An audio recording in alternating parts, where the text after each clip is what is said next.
You know, I love being single, but here's what I don't love: a kiss that tastes like an ashtray. Blech. I'm Jenny McCarthy, and I finally found a smarter alternative to cigarettes. You guessed it. Today we're going to be talking about vaping, but there's so much to talk about that it will take more than one episode to do so.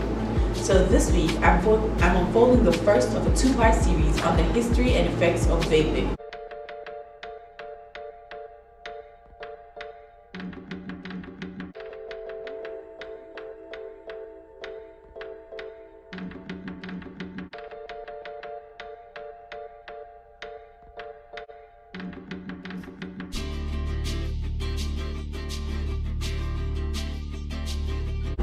Let us start by going all the way back.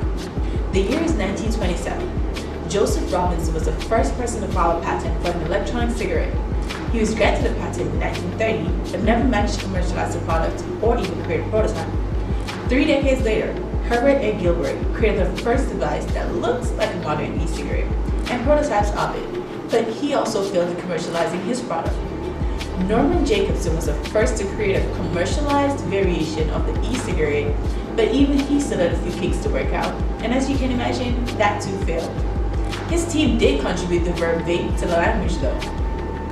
Permission was requested from the Food and Drug Administration to bring a version of an e-cigarette to market as a drug delivery device, but the FDA denied the request on the basis of it being an unapproved drug delivery device. Now this is what I consider to be a cycle with no beginning. Something like what comes first, the egg or the chicken? Because the FDA is the administration that grants approval to drug delivery devices, yet they deny this device on the basis that it is unapproved. Anyways, so the United States attempted and failed at really commercializing this device, and this caught the eye of China. I don't know if you know, but China loves contesting with the United States, like your 2-year-old sibling likes contesting with you, so that when they win, which they sometimes always do, they can rub it in your face for the rest of your life. Yeah, that's China to the United States. So here comes the Chinese taking a jab at what would become the first commercially successful electronic cigarette.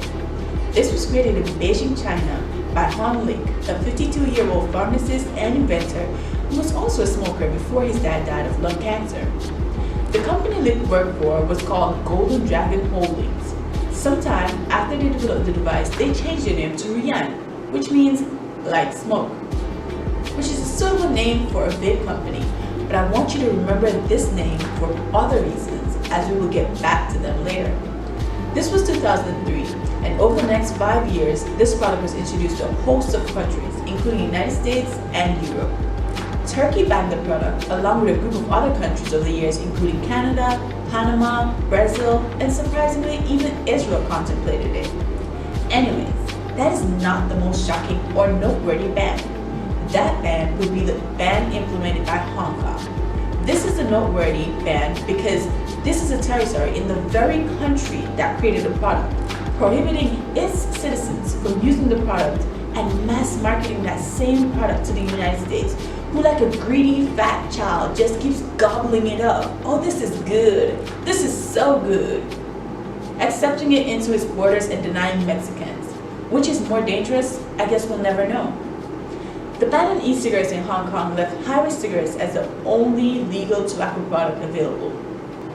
Now this is not strange, because most of us have realized that cigarette companies have dominated and monopolized the nicotine market in such a way that it is now a generally accepted fact that no matter how terrible the effects, no amount of public education is getting in the way of these companies and their money. The FDA was like, you have to recall this drug. It has harmful side effects that can lead to death. The major cigarette companies are like, okay. Have you or any one of your loved ones ever been affected by our cigarettes? Such effects include the fact that cigarettes are the #1 contributor to all forms of cancer, causes birth defects, complications with pregnancy, and respiratory illnesses. Please call our toll-free number at 1-800-GET-A pack of cigarettes now at your nearest Walmart. Cigarette companies did not give a damn. In 2009, Australia banned the possession and sale of electronic cigarettes which contain nicotine, citing that every form of nicotine, except for replacement therapies and cigarettes, are classified as a form of poison. Except for replacement therapies, I can understand, but except for cigarettes? Are you kidding me? Then in that same year, Jordan's Ministry of Health bans the import of electronic cigarettes, citing World Health Organization's health concerns. Malek Habashne, director of the ministry's Awareness and Communication Directorate, claimed that e-cigarettes contain toxic chemicals that cause more health problems than the nicotine in normal cigarettes. More health problems than nicotine in normal cigarettes. It's facts, guys. Cigarette companies, no matter how harmful, are not going anywhere. But this is besides the point. This topic is about vapes, so let's get back to that. In September of 2008, the World Health Organization issued a statement that it does not consider the electronic cigarette to be a legitimate smoking cessation aid and demanded that marketers immediately remove from their materials any suggestions that the World Health Organization considers electronic cigarettes safe and effective. A little less than a month later, Health New Zealand conducted a detailed quantitative analysis. They concluded that carcinogens and toxicants were present only below harmful levels. On the basis of these findings, the e-cigarette was rated several orders of magnitude, from 100 to 1,000 times less dangerous than smoking tobacco cigarettes. The nicotine dose is comparable to that of a medicinal nicotine inhaler. Overall, the product tested was deemed a safe alternative to smoking, which might be true, but we'll never really know considering the fact that this study is the very definition of conflict of interest. Remember that company I told you to remember the name of? Rant? They were the ones who funded this study. Of course the inventors of e-cigarettes are going to say that it is safe. With everyone putting a ban on this product, bias studies being conducted, and the United States still gobbling it up like a greedy bastard, the FDA is like, oh come on man, let's put a ban on this. So the FDA notified the electronic cigarette company, Smoking Everywhere, that its shipments were refused entry into the United States. The FDA maintained that electronic cigarettes appear to be a combination drug device that requires pre-approval, registration, and listing with the FDA. This infuriated the company, and they exercised their constitutional right to file a lawsuit against the FDA. This was when Rant conducted their study and reviewed their findings, and other e-cigarette companies that Enjoy joined Smoking Everywhere in their lawsuit, and just like that, they literally formed a union of e-cigarette corporations, retailers, and consumers to advocate for their rights. After all, this is the land of the free. The Electronic Cigarette Association, ECA, was formed, and their aim was to speak on behalf of the electronic cigarette industry, especially in response to health concerns, and to help institute industry standards. The FDA eventually conducted its own study and used the products of both of these companies, Enjoy and Smoking Everywhere. The findings were controversial on the part of the FDA, but did not seem to bother the FDA one bit. They found trace amounts of tobacco-specific nitrosamines, TSNAs, in the liquids of these e-cigarettes in levels comparable to those found in FDA-approved nicotine cessation products. 2 months after testing, the FDA issued a press release discouraging the use of electronic cigarettes and repeating previously stated concerns that electronic cigarettes may be marketed to young people, lack appropriate health warnings, and that they contain carcinogens and toxic chemicals such as diethylene glycol, an ingredient used in antifreeze.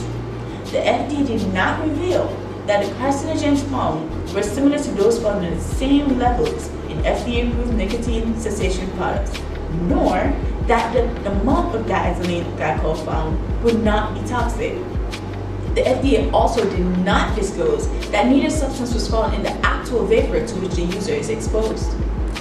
The FDA faced a lot of backlash from Dr. Elizabeth Whelan, president of the American Council on Science and Health, and also scientific consulting firm Exponent Incorporated, who was commissioned by Enjoy, but eventually, in maintaining his stance, came out the victor as several state bans barred the sale and distribution of, as well as the indoor usage of e-cigarettes.